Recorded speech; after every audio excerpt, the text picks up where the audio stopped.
And welcome to a new episode of the Paranormal Trucker. I am PT. Joining me is Snowman and Large Marge, and their Hello. sidekick Frank the Tank, as usual. We have a very special guest today. With us is Connor Flynn. He is an actor and a Bigfoot researcher. You can catch him on films such as Zillafoot and The Void Cat. Zillafoot, you say, is on Prime, correct?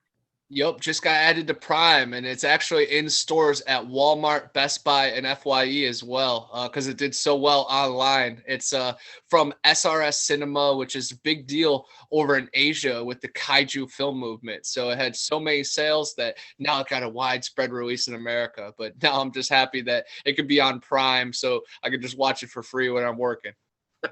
Definitely. That's awesome, great. man. Congratulations. And Thank you. And the Void Cat, you say, is kind of going around the film festival circuit right now, and will be available on Prime soon. Yes, maybe not. We're aiming high for Prime, but it's just going to be available soon, online soon. But Sure. right now, yes, it's in a bunch of film festivals and film circuits and film carnivals too. And it's actually gotten top 3 in a couple of them. And we got a nice ovation in a live festival in Tallahassee.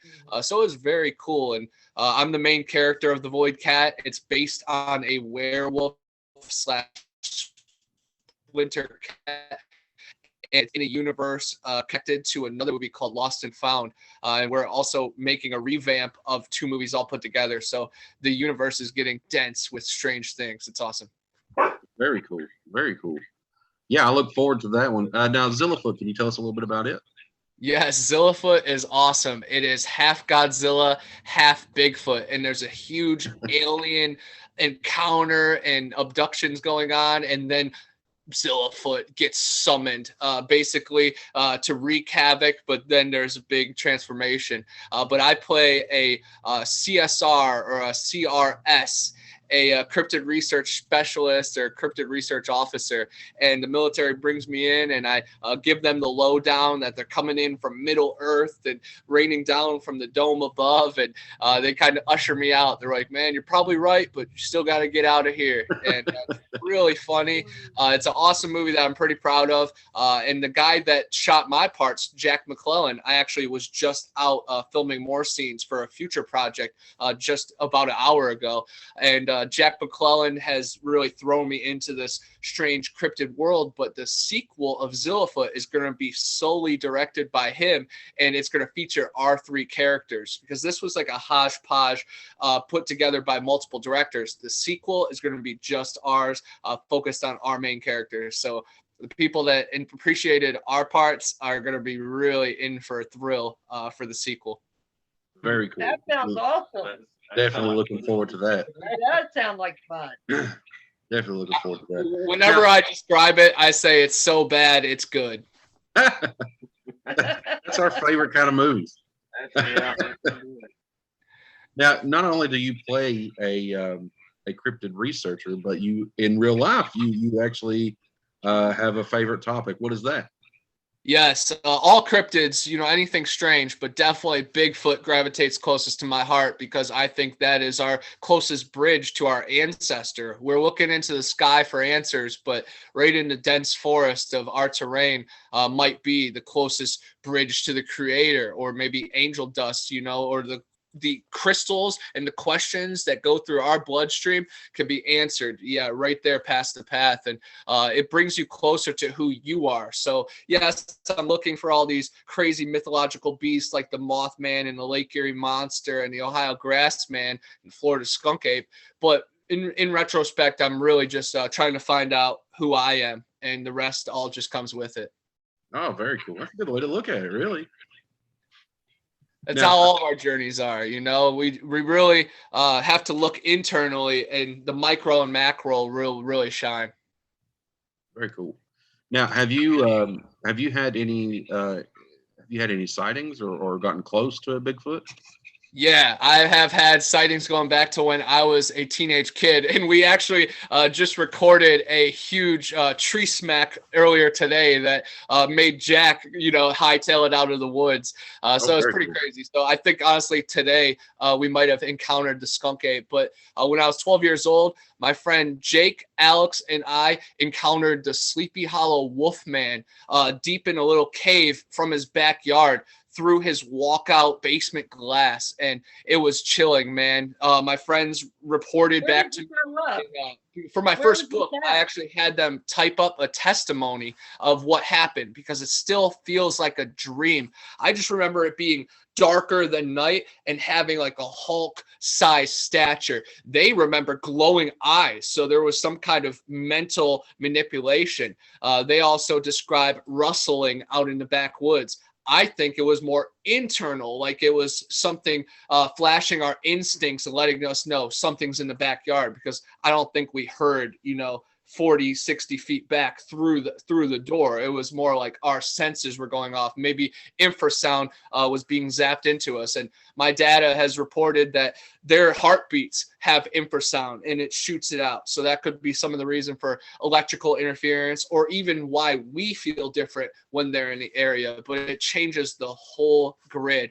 But after that, I feel like maybe I was marked, or just my molecule setup development changed everything, and that's when everything just started happening. I had UFO encounters, a lot of paranormal stuff going on, and then more cryptid stuff, just the more I put myself out there. And then when I grew up, got out of high school and into college, started experimenting with different potions and mixtures during blood moon eclipses, Friday the 13th, and then other things like seances and manifestation, and setting it up to meditation and kind of making things happen rather than letting it all unfold. So I've definitely walked many different paths, and I lived out of my car across America, sleeping at 24-hour gas stations and state parks and pretty much wherever I could not be arrested at. So pretty much I was thrown to the wolves out here in Florida and came out, 10 pounds heavier. And now, I'm really pedal to the metal. I'm speaking at the Great Florida Bigfoot Conference on Saturday. Just made another short film today.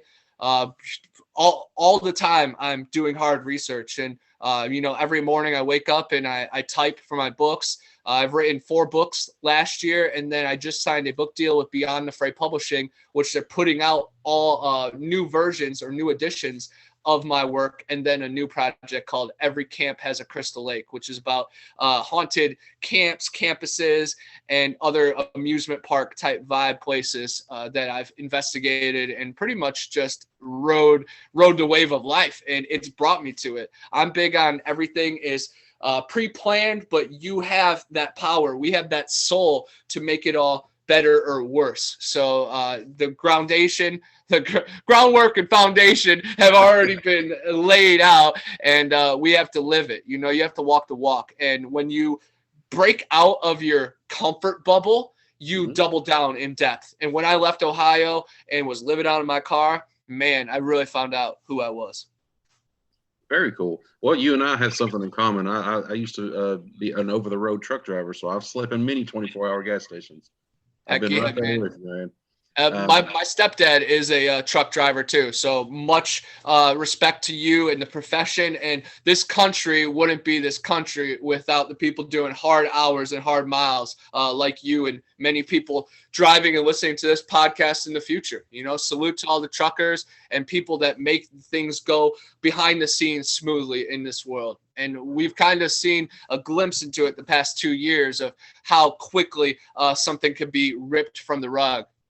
Definitely taken for granted. Well, definitely thank you for the kind words. And if you ever get a chance, for anyone listening, you ever get a chance to travel across this country, Connor will tell you, and I will tell you, it is a beautiful country loaded with history and fun facts and interesting stories.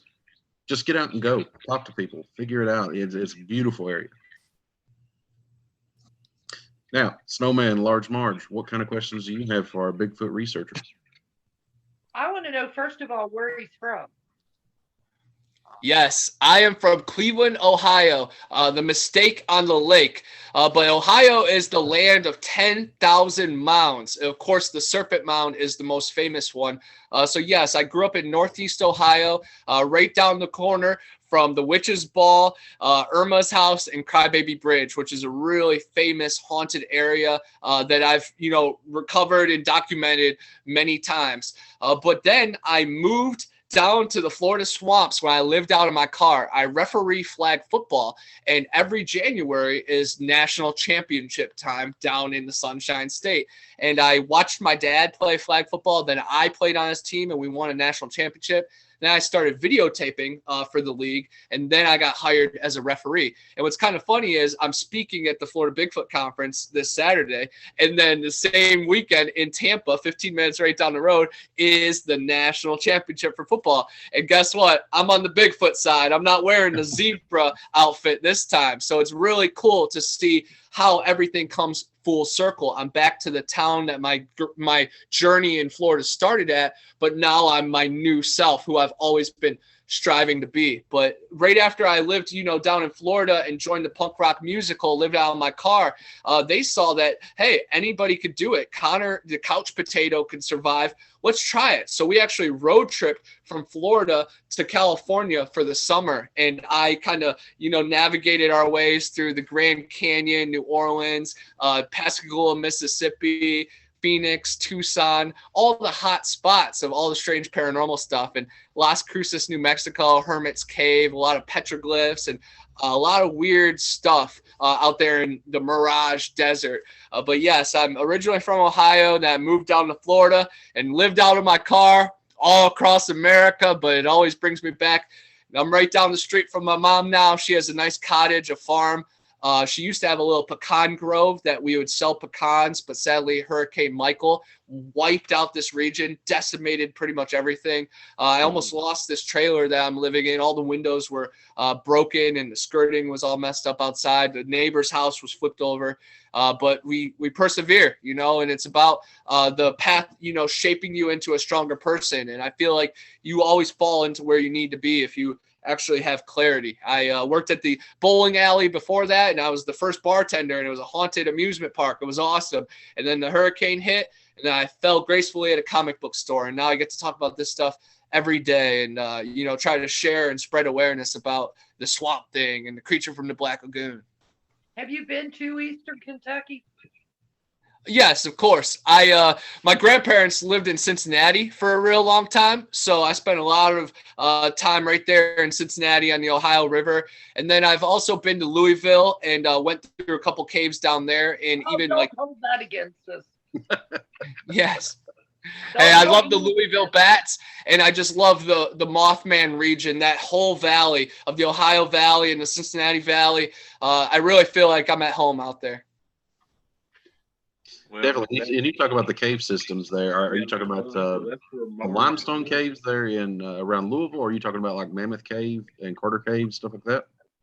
I've never been to Mammoth Cave. I forget the limestone caves. It was in Louisville, but I've also been to Squire Boone Caverns in eastern Indiana, and that's really close to the Kentucky-Ohio line as well. Both those places were truly magical. Down here in western Florida, I live in great-grandpa. That's my 6-time great-grandpa. Really, Squire Boone is like a huge connection to me, man, because in the cave, he's buried down there. And I had some crazy, paranormal feelings and kind of outer body experience when I was a young teenager there. So I was pulling into that. I feel like he was maybe speaking to me because maybe he could see a little bit of himself in me. I'm the last of the Mohicans. These explorers are dying out nowadays. It's the last of a dying breed. And I'm just trying to trailblaze and try to inspire people to get outside still and, to be aware of the world and the magic that surrounds us and inside and out. Snowman. Yeah. Got something? Be quiet. Well, I'm still just. Snowman's recuperating from the Rona. Yeah, I got COVID. He's got the COVID, so he's been kind of down and out. Oh, he's been waiting for a Bigfoot researcher, and of course we have to get him on the week he's got COVID. Yeah. So I have a question. So some of the Bigfoot articles that we've read talk about a very strong smell, like almost like a skunk smell. So in your experiences, when you've had sightings of any kind of cryptid, have you experienced that as well? I've definitely smelled strange, rotted flesh. Even today, we actually caught a bad whiff of something, and both me and Jack turned to each other and we're like, "You got that?" And it was just crazy. But yes, I think it goes to sometimes they don't take care of themselves and they just go to the bathroom straight down. And some of the close sightings that people have reported, it gets really gunky in that area and they just don't bathe. But then there's others that they say they're savages, and when they eat skunks, either the family ones will pull out that stink line, of the spray and not eat it, but the ones that don't care, they just eat it and they will soak up the smell. But also, if you're in the woods for so long that you're going to be accustomed to some strangeness, and it will be a survival tactic too, just like how some animals will pee on themselves so predators won't go after them. I feel like they can mark their territory and also nauseate us with their strong smells. So it's used in many different directions. Right. Well, that was kind of my question. If it was like if you thought it might be a kind of like a predatory thing, where it's kind of warding off predators. Yes. Yes. Yeah, or but the one thing that really gets me about all the Bigfoot research, and don't get me wrong, I try to be open-minded about things like that, but they've never found a body, and as many sightings as, especially now that you have cameras and the people are getting recording this and that, but they've never found a body. Okay, that makes me kind of wonder: are they more of an interdimensional creature that kind of comes and goes? Is why we're not finding. They may have belonged here at one time. Then again, maybe not. Maybe they just come here in the springtime to have kids, and go back home. That's just for me, Kind of like a bridge, the multiverse. Exactly. They're coming here for whatever reason, and then they go back home, and nobody. That's why nobody's ever found a body. That's what I'm saying. There's no physical scientific proof, unless unless you're a government conspiracist and they have rounded all the bodies up to their family, and who knows. Well, here's my thing. What if they bury their dead? That's possible. Yeah, I definitely think they bury their dead. I don't know if you guys know much about the mound builders or the sun worshippers. All the giant bones that they excavated during the 1800s and the early 1900s when they were building all the roads in America and all the other countries. But those bones, went from 7 feet to 15 feet long, those skeletons. So the whole, not finding bones or bodies, I think that is, just like rhetoric, honestly. It's like what they say, what they want us to say. My favorite story is in the 1800s, less than 10 minutes from here, the Ocheesee Pond wild man. He was harassing women and children of Native Americans in the Civil War camp. And the men from both camps actually gathered together and surrounded it in an island, and then they netted it and then sent it to the Chattahoochee Hospital where it was kept for 3 years, and they had a file on it and everything. And my good buddy, Jack McClellan, who I was just hiking with, he's the head IT guy, and he actually lives on campus there. So we filmed where they said that they might have buried the Ocheesee Pond wild man. And for that story, there's 30 more stories of, them being locked up in asylums. And I've talked to sheriffs and Florida wildlife guys myself who have said they've, found them dead. And there's a good story that Stacy Brown actually got an interview of a DNR officer actually running one over. So there is tons of stories of these creatures actually being killed and carted away. Mount St. Helens talked about dozens of them being recovered and found. So I guess it's just where you dig through it. Of course, modern day academia and science and whatever, the Freemasons, they might say, yeah, there's no bodies being found or no nothing. But I have a lot of fellow researchers that have found hair, blood, feces, a little bit of everything. And I actually have found hair, and we put it under microscopes, and it looks unlike anything in the animal kingdom. And we're submitting it to a DNA study. So it's really cool that there actually are hands-on physical evidence out there, but most of it is being censored and just wiped under the rug. But there's thousands and hundreds of stories of them being killed, captured, and sadly experimented on. I didn't even think about the Mount St. Helens eruption. I mean, yeah, that there's a lot of sightings in the Northwest. I mean, I didn't even think about that. Of course, there would be bodies there. And for anybody that's very interested in the mound builders, Giants of Ancient America on Instagram, he has put together more than 1,000 newspaper articles from different decades, different pages of the news, different states, different countries. It was just news back in the day. It would be the back column, the side column, the front page, the back page. It was just part of the news. It was just part of the reporting. But he has recovered more than 100 or more than 1,000 articles, and I have narrated over 250 of the articles on my SoundCloud, and they have direct specifics, and it talks about them being in a seated position facing the east, wrapped in copper and gold, and that's different newspapers reporting on it from different parts. So it's very interesting stuff. Abraham Lincoln has a favorite quote about how the Niagara Falls was flowing even before the giants of America were existing. And of course, Teddy Roosevelt was famous for hunting down the Sasquatch and wrote a book about it. And he's the one that created, the national parks. So they say that he pushed all these creatures to these sections that they're protected in. So it gets very exciting and interesting. And I've reported on people, I've interviewed people that have killed Sasquatch or have said to killed Sasquatch.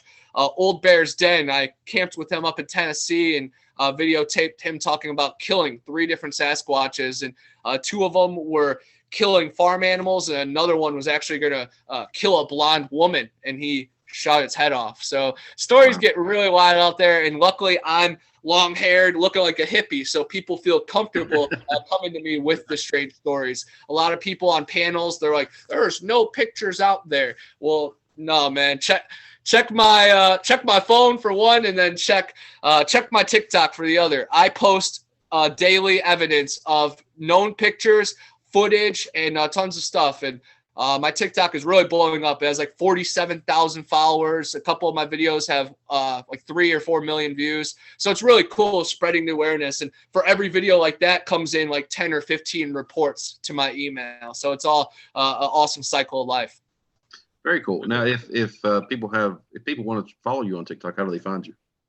Bigfoot Anonymous, but you can search Bigfoot Anon as well. But I go live pretty much every single day from the graveyard or from the trail. I was just live for like 15 minutes earlier, and we had like 450 people pop in. So it's really cool to have a quick access to awesome knowledge and great spider web of fun, man, because people are always sharing their good info. But every day in about 5 o'clock Central, I post a new video. I have like 80 of them loaded up. I get new pictures sent to me pretty much every day in my email of Sasquatch and from my own footage. People go and watch it at 0.25 speed and zoom in, and they're like, "There was a white Bigfoot watching you from behind that tree." And, sometimes I take it with a grain of salt, but other times I'm like, there's definitely something out there. And that's right where I was sensing something. So again, I have 4 eyes, but it's nice to have 400 out there, 4 million.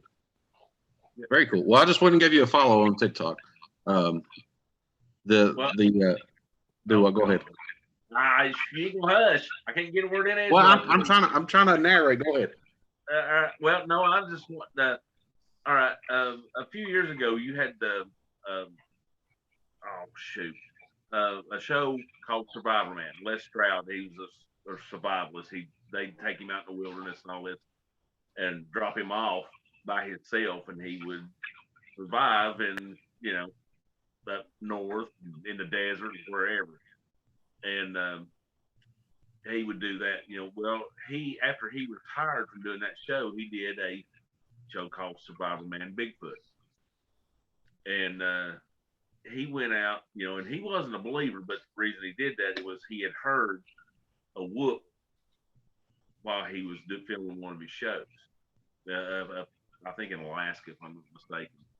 And so he went with a Bigfoot researcher, and I can't remember what the researcher's name was now, but he actually had film of a young Bigfoot. I mean, it was staring him right in the face. and it was it kind of looked like PT's face right now. He's just sitting there looking at you. Yep, that's the way it looked right there. And but he said he realized it was a juvenile and started backing away from it. And but it didn't move other than blink its eyes. And I just want to see, does that look authentic? If you've ever seen that. I think you're talking about Todd Standing's pictures that he got.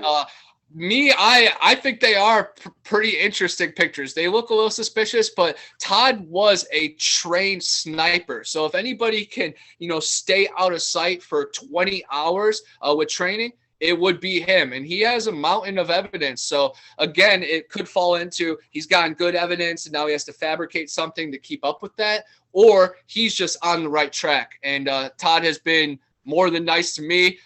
So not that confirms anything or denies anything, but he is an upstanding person in our interaction. So I have no reason to question it. And again, Survivor Man went out with them and he brought him to locations that clearly could not have been man-made, that were strange anomalies. So if Les Stroud gave him his stamp of approval, then I don't think I could disapprove either. But Les Stroud is an awesome one connection away, because Stacy Brown is like my brother down here in Florida. He made a movie with Les Stroud called The Pit, and then he stayed at his house less than 45 minutes from here. So it's very cool that Les has, investigated around here as well. And I definitely hope to be a future episode of Survivor Man Bigfoot, the Skunk Ape edition.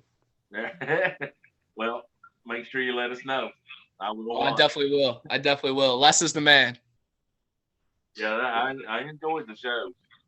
I really did. But I just always kind of, stuck out to me because I showed that film and I was thinking, God, it looks real. But there again, that's what I was asking, if you'd seen it and what you thought about it. But that answered my question. Yeah, I think the Todd Standing videos and pictures are authentic, but some people would send me to Salem and light me on fire for saying that. That's anything else. You had all those, when the government, I shouldn't say the government released them. They were released by a guy that worked for the government, that the UFO films that the Navy had taken. Well, okay, they released a couple more. Well, everybody, all these critics, disbelievers were saying, oh, they're fake, they're airplanes, and blah, blah, blah. And then the Navy comes out like 2 or 3 weeks later and says, nope, they're real. That we don't know what the hell those things are. So, there's always people wanting to, I don't want to say debunk, but sit there and just tell everybody they're stupid, that they don't want to know. And, and nobody has an open mind anymore. Well, and that's the product of just like you said, just our government for decades. They have made people like us with open minds and who will actually open their eyes and look and see what they can see feel like kooks. And that was their ultimate way to discredit us, to discredit people like us, so that no one would believe us, or to flood. Now's times is to flood media with false images of whatever the topic is, and it's just, don't trust your government. Trust your own eyes. Trust your hearing. Trust your gut. You know what you see. You know what you hear. And at least do your own research. The news medias are so bad anymore. You can't believe any of them. You have to watch all of them, and whatever you got divided by 3, you might get close to the answer, maybe. So that's, it's like that. You just have to research it on your own. Sure. So, Connor, tell us, a question I have is, what is probably your most scary experience when you are out hunting or observing or whatever you're doing at the time? Yes. Well, being alone and hiking in the middle of the woods is definitely scary by itself. Even just when things are perfectly normal, there's that sense of vulnerability. But a couple times when I was up in Ohio, I actually ran from the bluff charge. And one time I was waiting to hook up with a girl. So I was having her park in the neighborhood behind my house because my mom was home, and she was super late, and I was cussing up a storm, and something charged me from the woods, and I just ran in a beeline straight to my back door. And I actually ran through my neighbor's garden, and I ran into a stake that broke my collarbone, my clavicle, and pierced through my face. And I got back up and kept going. And my parents thought I was drunk and, interrogated me, and it was very crazy. But I'm not sure if it was something, malignant and coming after me, or it was just, a bunny or a deer that just spooked me, and I was just paranoid and already on one. But another time I was making some mimic calls in Pascagoula, where they had that famous river alien abduction case. And there's tons of Rougarou stories out there. So lycanthrope, werewolf. And my buddy Adam was down from Ohio, and I was trying to stir stuff up and kind of trying to, rile the feathers. And I was doing some calls. And then when I was jumping from the boardwalk across, I ended up having an accident in my pants. I sharded, and I feel like something might have zapped me with some infrasound, and I just lost control of my insides, and ended up getting a really bad rash during that hike, and kind of squatting in and being separated from the group. In those moments, I was very vulnerable and embarrassed, for one, but I felt like I was being attacked and singled out, and I got separated from the group. So David Paulides, Missing 401 was just playing through my head on repeat. A couple other times when I was growing up, when I was babysitting, we had knocking on the side of the walls. We didn't know if people were trying to break in or really just playing pranks with us. But the true things we have to really be worried about are like people that are on the run from the law. So in the Green Swamp, we're always on the lookout for that. Drug smugglers, and I've woken up a few homeless people in abandoned houses and under bridges, and that's always a little iffy, just because they usually have a knife and they're coming out of it. But I don't know, man. I kind of try to radiate positive energy. Like today, man, Jack was terrified out there after the tree knock, and he's like, "We got to get out of here." I've been out there. I was not pressured or intimidated. I felt like they were just ushering us out, telling it was time to go. But one time in Tennessee, after hearing about Old Bear's Den killing 3 Sasquatch, and Janice Carter was told through telepathy about him. So we're thinking about all these Sasquatch out here in the Tennessee mountains know that Old Bear's Den killed some Sasquatch. And then the 2 young guys, me and my buddy Tristan, are out there for a midnight hike. I think that maybe they're going to try to make an example out of us, and something was hunting us. And we had some strange feelings and vibes out there. He called them his spider senses. We ended up turning around, and there was a storm like 5 minutes later that was decimated and sent a bunch of people home. So I feel like if we got caught in that storm, we might never have showed back up. We might have been the next Henry McCabe or Cullen Finnerty and Dennis Martin, someone just taken away by the Ancient Ones. Definitely. It's interesting that you mentioned the 411. Yeah, and that's the one thing they say in that documentary is that you're with a group, don't get separated. And that if you haven't seen 411, the docuseries on Netflix, you need to check it out. It's creepy, but it makes so much sense. What's that? Sorry. No, but we've seen it advertised. Okay. I don't think you saw it. Have to check that out. You guys need to check it out. It's very cool. Yeah, I don't think we saw it. Well, good. We'll watch that because I suck at picking movies. It's great information. There's 2 of them, Missing 401 and then Missing 401 The Hunted. And if they're not on Netflix anymore, they'll be on YouTube or Amazon Prime. And David Paulides was, a police detective for like 22 years and has dove into tens of thousands of these cases. Very strange stuff. I feel like some of them definitely lead to Bigfoot. Others might be extraterrestrial abduction. Others might be electrical anomalies, people getting sucked into boulders or weird electric grids. But the world is very strange, and just take the precautions when you're going into the forest. Let people know where you're going. Buy a personal locator beacon. Always pack extra water, and just try to be safe. If you hear whispers going into the woods, don't be lured in. Listen to your instincts, your gut. Definitely. Now, around the world, they call Bigfoot different things. Are they the same species? Like we call it Bigfoot. I think in the desert they have the yucca man, and then you have yeti in like the snowy regions. Are these the same creatures, or are these different creatures? I guess. Yeah, that's a very interesting question because look at the Florida skunk ape, the Mayaca skunk ape photos. You can see, sharp fangs, and it kind of looks like it has a snout, or it looks like kind of like a monkey. And then you see Patty from Bluff Creek, and she has breasts, and she looks like a human hybrid. Two different looking creatures, but might be some type of cousin.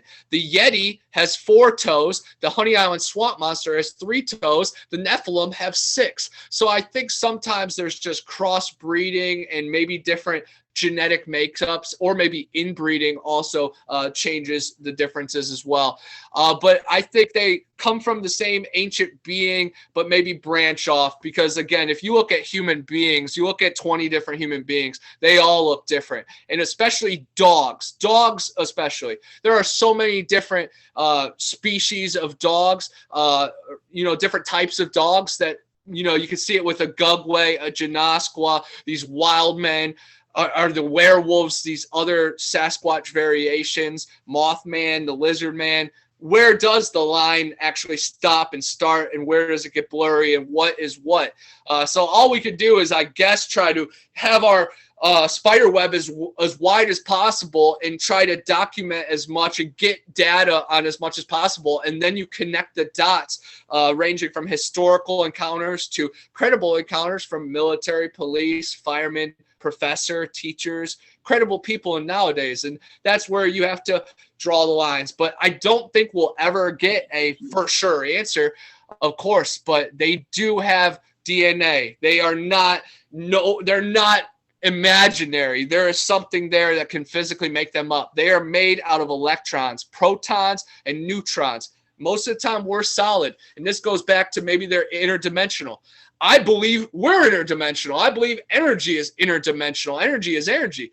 We are particle form most of the time. We're solid 99.9% of our life. But in those true moments of being, we can become waveform, WAV. And I feel like that's what they could transfer into. The Fae, the Gremlins, the aliens above, the wild men, the ancient ones. They could probably manipulate their energy a little bit more because they're a little closer to Mother Earth and they have less petty distractions, and they're not drinking fluoride water and getting zapped by Wi-Fi as bad as us. So they are just a little bit more grounded to this mother circuit.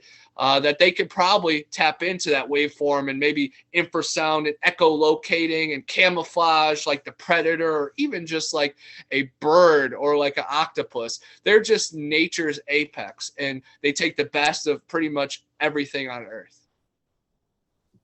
Man, you know your stuff.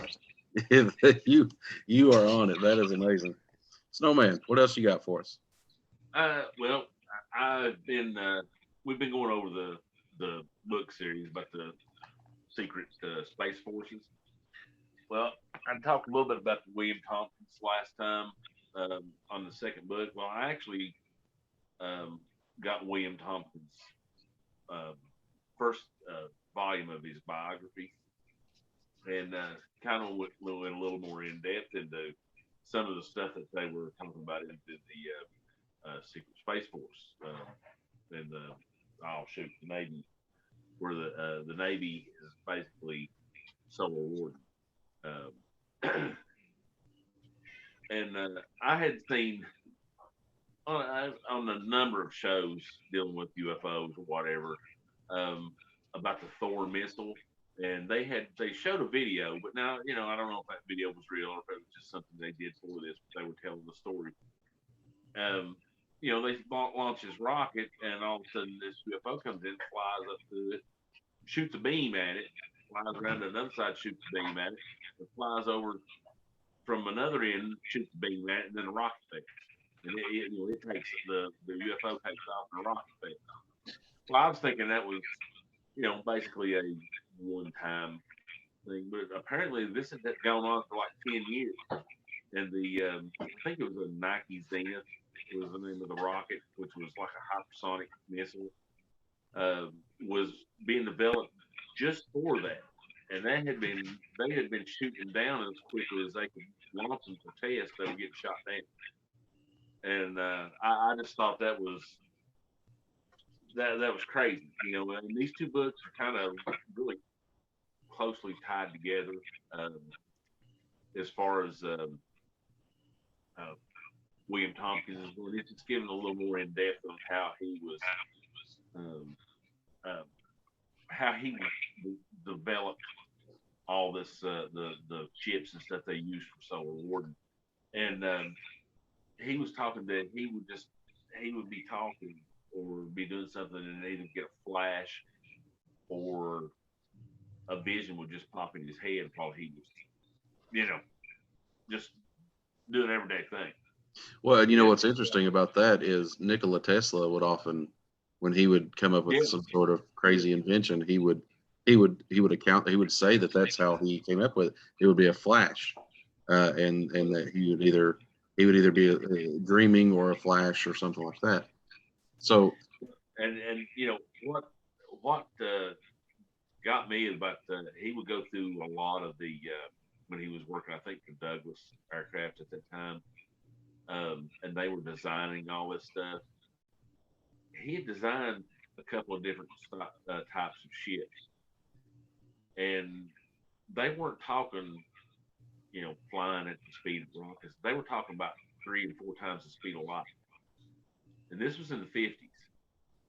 And I'm sitting there thinking, you know, that, you know, how would somebody from the 50s, with the technology that we have right now and the technology that we know they had then, how could somebody in the 50s put all that together? How, you know, you could be traveling at the speed of light or faster than the speed of light, you know? And did we have the manufacturing capability to build the stuff we needed at that time to be able to actually do that? So, you know, that, you know, and like I said, these books are really interesting. Me with this, trying to get over this COVID stuff this week, I had to put a whole lot of time in, just ain't felt like full. But, well, and the books that he's talking about are the Dr. Michael Salla books, Insiders Reveal Secret Space Programs. There's 6 books, and then from there, there's a wealth of information in those books. We're kind of branching off and researching. William Tompkins is one of the main individuals in the design of these Space Force ships. And supposedly the Space Force goes all the way back to the 30s and 40s, Nazi Germany. And you also got, now the William Tompkins book is called Selected by Extraterrestrials. Mm-hmm. And it's basically, he basically was saying that there was a group of aliens, the Nordics, that were guiding his visions, guiding, you know, humanity into being able to create this Space Force. You know, well, this for you know, and supposedly they are supposed to be a little bit more towards the good side. You know, everybody getting along with it. They don't have an agenda of, you know, taking things over or anything like that. And, well, this kind of goes back to what Connor was saying with putting out positive energy and things like that. If you think about it, we are all from the same point in the universe. When the Big Bang happened, all of our material, all of the Earth's material, all of the stars, everything that's out there, everything that's here was in that compact area, and now it's happening. Now it's evolving. Now it's doing its thing. So it makes sense that all of the species that are in space, as well as all the species here on Earth, and I've said this for years, that you can feel. People call it your sixth sense, but you can feel when you're in danger. You can feel when one of your close friends or family or whatever, their moods change. You can feel that, and it's a very it's an intense feeling. So it's very strange. So I would think that it makes sense that yeah, I mean, telepathy from an extraterrestrial would help move us into a spacefaring civilization, I suppose. Yeah. And it's just, like I said, they're interesting books. They just a lot of information tied in that make it that it's enough that they that makes me think there's probably something to it. You know, I'm not wholeheartedly saying yeah, it's every word of it's true. I don't know that, but it's just the little bit of stuff that I've actually looked up and read about. You know, I'm a believer. You know Yeah. that some of that stuff is probably true. The Nazis were definitely doing a bunch of space stuff, and Antarctica, is pretty much the final frontier. My favorite story is Admiral Byrd. He was a Medal of Honor winner, and he went beyond the poles and found continents bigger than North America, luscious jungles, huge mammoths still alive, and then an extraterrestrial race took power of his ship and gave him a bunch of insights to the future. And then, of course, he came back to humanity, and he died 2 years later. But I definitely recommend anybody to look at Admiral Byrd's diary if they're interested in extraterrestrials. They got us living on 6 continents when there's hundreds. There's so much out there. Earth is the answer. I am geocentric. We are important. We are not a disaster. We're not an accident. We matter. Our synchronicity lines up with our thumbprint, with seashells, with pine cones, with our pineal gland, with the galaxies. It's all connected, all the waves, all the frequencies. We all come from the source, the creator. Very true. And if you Admiral Byrd died under very suspicious circumstances at the end, and that was because he was talking. He was telling everybody about it. Yeah. Oh my lordy, I'm having technical issues over here. But and he talks about an inner Earth civilization as well that he found in Antarctica, or that he was introduced to. Maybe it wasn't in Antarctica. Maybe it was actually in the Arctic. The third book basically deals with everything that's going on in Antarctica.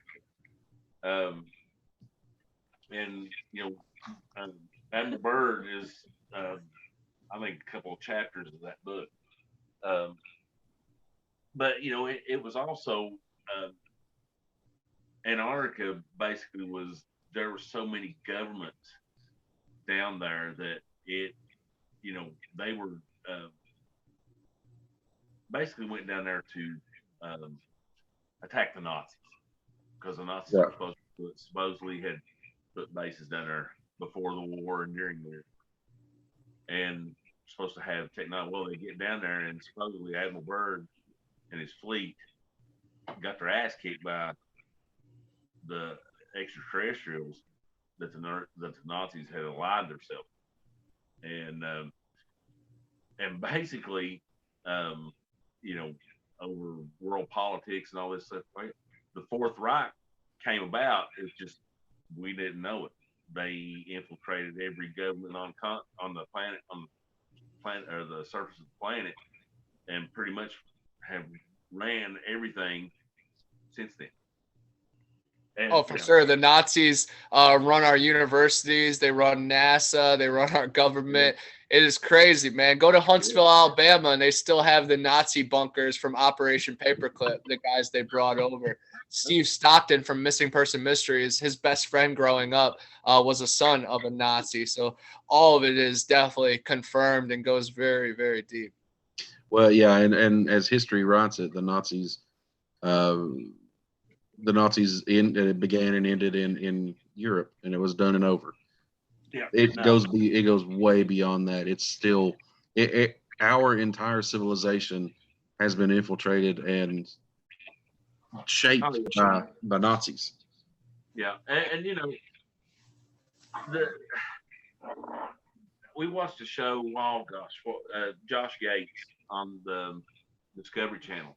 Actually went to Argentina, and they found this beautiful mansion out in the middle of the jungle in Argentina. There's nothing around it for miles. You have to take a boat to get to this place. And it's abandoned. It's abandoned right now. And they said that people that own it finally and they got there and took a metal detector and started finding German coins and everything else out on the ground. And they were saying that was where Hitler actually died after the war. That he was snuck there. He was snuck there. And it's on this big lake, and it's beautiful.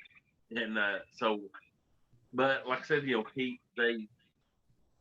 they basically, after Hitler kind of went nutso and started the war and just pretty much destroyed Germany. It was the military, the Nazi party, which you can't say all the German military were Nazis. They probably had to join the party so they didn't get shot or whatever, but they were, some of them were decent people, I'm sure. Well, yeah, your typical German soldier wasn't necessarily a bad person. Yeah. And, he didn't want to be there. Right. Exactly. And, they sent all this stuff, down, and then, like I said, according to the books, you had a civilian space force, the Vril, that were building not an extraterrestrial, but flying saucer type craft. Then you had the SS that had discovered a crash, which the book said it wasn't a crash, extraterrestrial craft. It was an Italian craft. Mm-hmm. That they had back engineered from an extraterrestrial craft. Well, actually, the Italian crash, Germany crashed a UFO, one of their UFOs in Italy, and Italy aligned themselves with Germany because they seen how far the technology was ahead of what anybody else in the world. Well, they were just trying to come out on the winning side, I believe. Yeah. So they back engineered their own.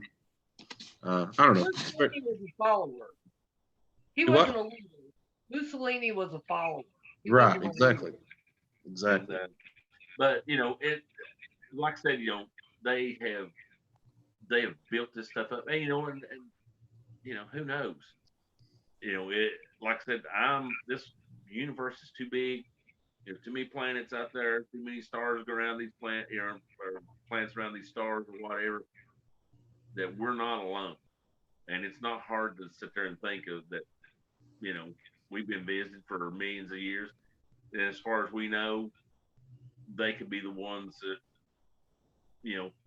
turned us from being a chimpanzee into what we are today. Mm-hmm. But there again, we're just having fun with it. I think it's the stuff that pushes our soul, that drives us and wakes us up in the morning. And that's what all the movies and video games and sci-fi literature, it's supposed to open our minds up. And I feel like all these movies now, like King Kong and even the new Ice Age that's dropping this month, is all about Middle Earth. So they've been trying to show us, oh yeah, there's a world underneath your feet. Lord of the Rings, The Hobbit, even Harry Potter showed us there was a magical world literally right beyond this illusion. So sometimes you just have to read in between the lines, and maybe you can see the future. Well, that's what I always said. I started watching that Ancient Aliens.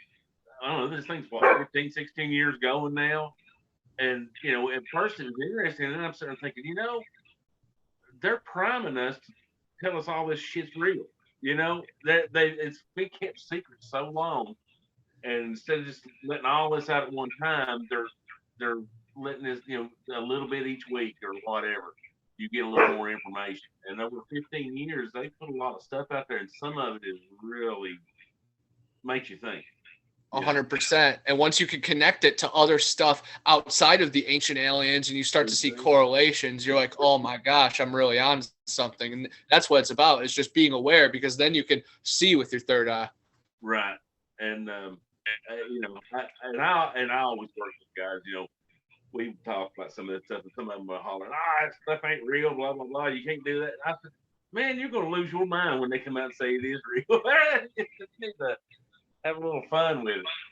100%. It's a lot easier to say something exists than something doesn't exist. Like, you can never prove something doesn't exist because there's always still that question mark out there, Yes. Well, and that's another thing. I don't know, what was it? I think it's in the 4th or 5th book of this series.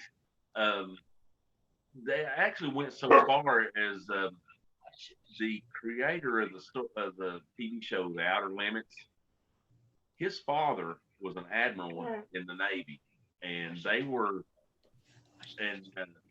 in, you know, in the know on all this, the aliens and all this stuff. And they went so far as saying that Gene Roddenberry and that Glenn Larson that did Battlestar Galactica, and they named both of those series, were fed some information, and they came up with the shows on information that they had learned from this guy. You know, and just to kind of create a universe where, you know, you kind of see things happening. That you look now, how much of this stuff is actually coming around? It's you know, it could happen. You know, Sure. when Battlestar Galactica come out, it was them fighting robots. Well, what do we got now? We got AIs, and now we're making robots. You know, who knows? Before too long, they might be trying to take over. And, For speaking about, you know, crazy books, I want to talk about my very first book that I published, Erie Swamps, Road Trip to Eden. It talks about my journey from Lake Erie down to the Florida swamps, and then the final chapter is in the Garden of Eden. And the Garden of Eden Trail is here in the Panhandle of Florida. And in the 60s, a guy made a documentary and wrote a book about how it might be the actual Garden of Eden. 27 of the 28 trees in the Bible are in that park. And gopher wood, which Noah used to build the ark, the lightest and strongest wood in the whole world, it's also known as long pine terrea, and it only grows here in the whole entire world.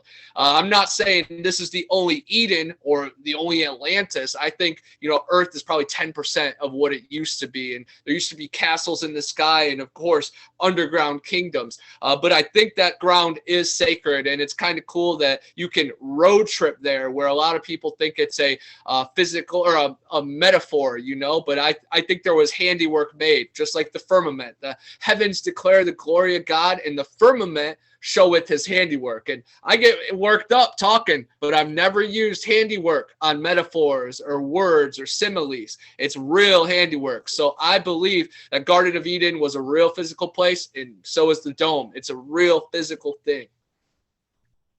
Definitely. Sorry, I didn't mean to interrupt. Go ahead. Oh, I said I agree. Definitely. Now, you said you're the author of 4 books. So that's your first book. What other 3 books do you have? Yep. The first one was Erie Swamps, Road Trip to Eden.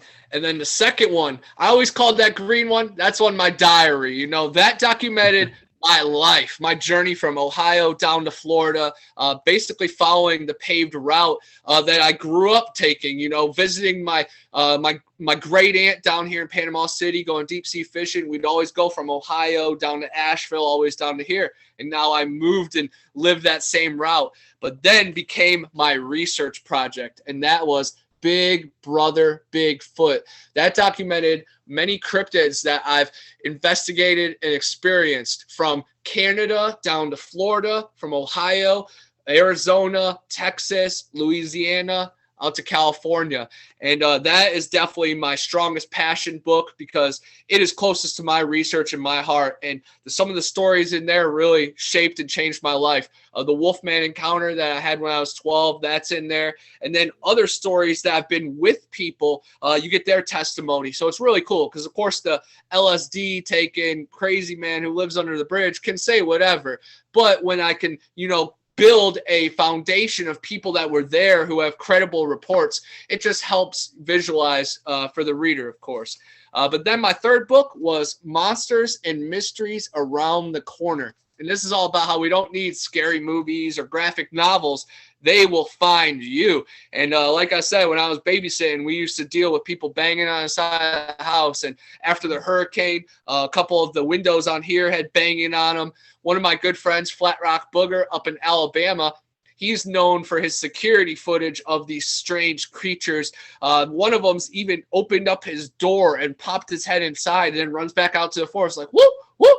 Like it just got away with something. So the possibilities are crazy and endless, but you don't have to look far. It's right around the corner.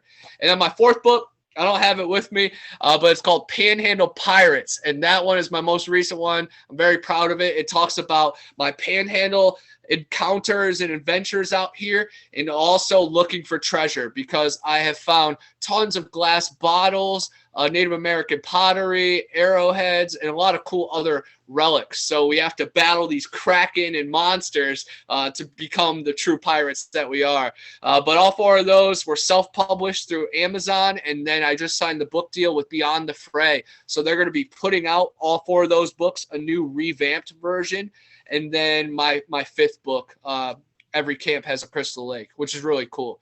And I have a couple other ones that I'm working on, and I'm writing a couple scripts for short films as well. But the movies is what I'm super passionate about. Today, we just filmed a short film about a gnome. And what's crazy is we had all this thing planned, and then we find a deer carcass, and that takes things to the next level. And then we start finding bones on the hillside, and I'm starting to think, is this a short film? Is this fictional, or is there gnomes around, and we're about to be taken over? But it gets really crazy, and I'm all about just reading in between the lines, and there's always roots to reality in something. 3-headed monsters, Jack and the Beanstalk, and holes to the Middle Earth. There's something to it. Very cool. Well, you were a busy man. Yeah, daggone, you're talented. I know that. Yeah. I'm a jack of many trades. I'm no expert in anything, but I just try to spread my wings and fly. And, 2 steps forward and 1 step back, you still gain progress. And I've taken a lot of losses and slept under bridges and ate out of dumpsters. So I don't ever try to put myself on a high horse too high. And sometimes when I put myself that low, people get offended too. But I'm just trying to break it down to the P's and the Q's and the X's and the O's. But we're so much more than that, because there's something inside those perfect circles. Well, you don't have to ever worry about us getting offended, man. You can always come here and vent and do whatever you need to do. Yeah, Please. I'm getting ready to turn 60 here right shortly, and I need to figure out how he's getting so much energy. I know, right? Yeah, Lordy. But He's wearing me out just watching it. You are welcome back anytime. We would love to have you back on the Paranormal Trucker to talk about your next book or your next film and any new encounters you might have. Before I let you go, I got to know what you think about Loch Ness Monster.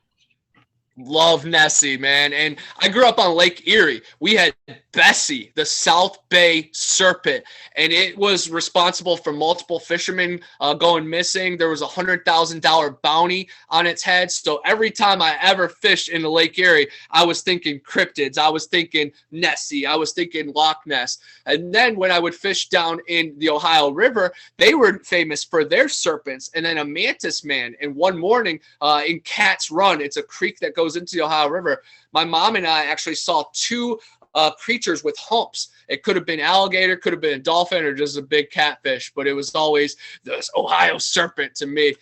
But then when I moved down here to Florida, the Pensacola serpent is another Nessie type creature that killed like 4 kids decades ago. And that story doesn't get talked about enough. And a bunch of sailors actually seen like 8 serpents coming out of the Mississippi River into the Gulf. So, dude, Nessie, 100% right up my alley. And they are always closer than they seem.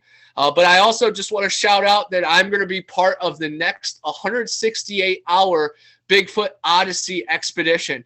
168 hours straight in the swamp. So 7 days I'm going to be out there camping with full gear, and I'm going to report back, and there's going to be a documentary and an expedition based on it, man. I'm super excited. Part 1 was a success, so they're bringing back the crazy Florida caveman, man. I'm really excited. Definitely want people to check out my channel. I drop a 2-hour video once a week, but I stay very active in other podcasts and weekly shows. I also co-host a horror talk urban legend podcast with Gypsy Road, my brother Eric, and we get into strange movies, but then the real life ties to it. It's Mothman prophecies, but we'll find Richard Gere. Very cool, very cool. Well, thank you, sir, for being on tonight. That is Connor Flynn, the very talented author, actor, and cryptid researcher. Thank you again for being here, sir. Anytime you want to come back, you shoot me a message and you are on. Heck yeah, man. I definitely appreciate it. And shout out to Seth for making this all possible and linking us up. But I think it was written in our stars long before, because I knew I'd cross paths with you, Paranormal Trucker Podcast, long before. I'm not sure if it was on Instagram or TikTok or where, but it's very cool that we cross and interwoven, and then you find a great source like Seth, and it brings you back together, and just admire that kind of stuff out there, man, because great things happen when you dive out of your comfort zone. Definitely. Yes, definitely a huge shout out to Seth. He knows so many people. I've gotten so many good guests from him, and he didn't let me down with this one. No, not at all. No, this was a good show. Yeah, definitely. Connor, man, it was a pleasure. Thank you so much. You can check out Connor on his TikTok page, Bigfoot Anonymous. Check him out in Zillafoot. It's on Amazon Prime. And the Void Cat is making its way around the film festival circuit currently, and will be available for streaming very soon. Check them out. Yes, check it out. And if it's too fast to speed in real life, you can read the books nice and slow. Go by the pond, hang out in the hammock, and read some scary stories. It's a story about me, but it's a story about you. Very cool. Very cool. That's going to do it for the Paranormal Trucker this week, guys. Join us next week as we continue our discussion of Dr. Michael Salla and his books. Snowman will have some more of the offshoot. We just talked about him. What's his name? Oh, William Tompkins. William Tompkins. We'll talk more about William Tompkins. I have a few more articles we'll talk about, and as usual, if you guys find yourself bored and you want to check out some great podcasts, go listen to our friends over at Seth's Daily Podcast, The Spooky Family, Justin Perkins of Talk Junkie, and of course the Here to Chew Bubblegum guys. And go give Connor a follow over on Bigfoot Anonymous. He's a hoot. He's awesome. Yeah. Well, also, I need to also say I am working on getting our podcast put on to Rumble. And so it's just, like I said, I'm 60 years old and I ain't that tech savvy, so it's taking me a little longer than probably you younger folks. But we should be on there. And I have an email address attached to it. It's called Snowman, the Paranormal Trucker at yahoo.com. So give Snowman a shout out. I'll be honest with you. I don't know anything about technology either. I don't know what I'm doing here. I just hit buttons until something happens. Look, I just got a new wash machine. And I still don't know how to use it. So don't ask me to do anything online. Very cool. I'm on Rumble too, though. I definitely recommend people seek out other search engines, other platforms, because our voice is being censored every single day. The establishment is a joke. It's an illusion. We have to wake up before it's too late. So strengthen the community. Don't fall for everything on the news. Believe in yourself. Stay positive. Let that radiate. Be the inspiration. Be what you want to be out there. And I'm still exploring every single day, giving people handshakes and hugs and showing my smile. So I definitely recommend everybody else, get some sunlight, get some moonlight, drink some water and juice, stay away from the Wi-Fi, stay away from microwaves, and quit drinking soda pop. Oh man. That's what that'd be killing me here. He just hit every one of my problems. Yeah. I'm damn. I'm all with you, Mary. He says stop drinking the soda pop. Mountain Dew. Hey, we're all walking conundrums and contradictions. We just have to keep trying to find that balance. Nobody's perfect, and it's just walk the walk, man, And anybody that has all these false idols, give up on them and believe in the people around you. I find inspiration every single day. We don't have to look through the TV screen and all these movies. That is programming. Be inspired by the beauty around you. We only get one life. Admire it through your eyes, your screen. Definitely. Very positive guy, man. I hope to have him back soon. He's a hoot. And Connor, it's been a pleasure. Go give him a follow. Check his books out. Check his movies out. And everybody keep the shiny side up and stay safe, and we will see you next week. Bye. Bye. Peace. Peace out.